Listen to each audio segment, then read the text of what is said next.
Hi friends, কেমন আছো তোমরা? আশা করছি ভালোই আছো। আমি ভালো আছি। বন্ধুরা, উলুবেড়িয়ার কালীবাড়ির কথা অনেকেই শুনেছো। তো আমি এই মা বাবার সঙ্গে গেছি, তো এই ভিডিওটা ভাবলাম তোমাদের সঙ্গে শেয়ার করি। তো ফুলেশ্বরে নেমেছি। ফুলেশ্বর থেকে মন্দিরটা কাছাকাছি হয়।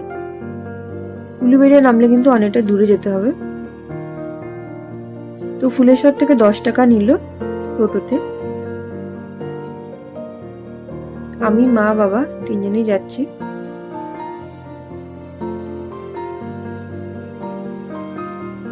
তো এই যে মন্দিরে প্রবেশ করলাম। পাশে গঙ্গা আছে, গঙ্গা থেকে সবাই জল নিয়ে যাচ্ছে।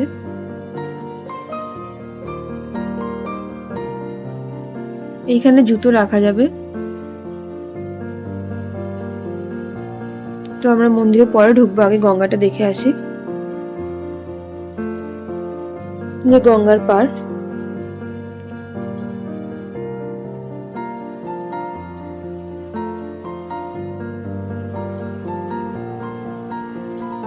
এর আগেও অনেকদিন আগে আমি দুবার এসেছিলাম,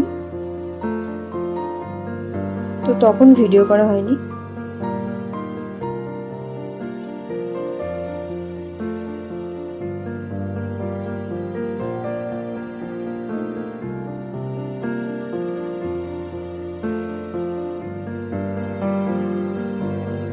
একবার এসেছিলাম এখানকার মেলায়, যে রাসমেলা, সেখানে এসেছিলাম। আরো একবার এসেছিলাম আমার বান্ধবীদের সঙ্গে।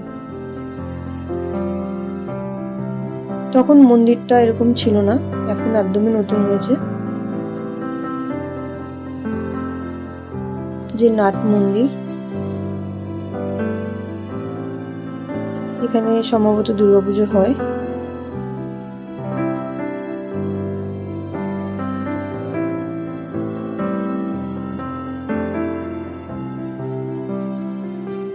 আশেপাশে অনেকগুলো মন্দির আছে।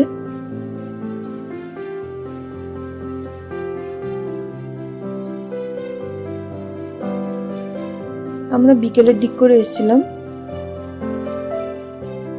11টার মধ্যে এলে ভোগ পাওয়া যেত।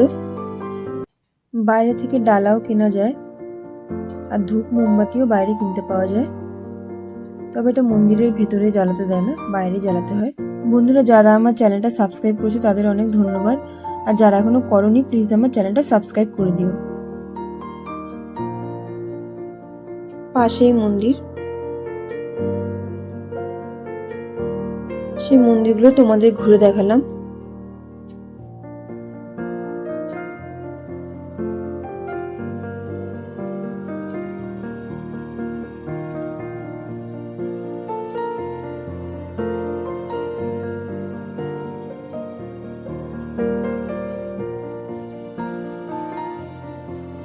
অনেকই পুরনো মন্দির।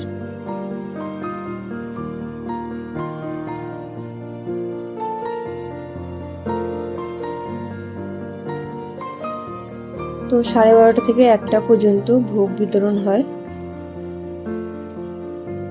ভোগের কুপন 11টার মধ্যেই কাটতে হবে।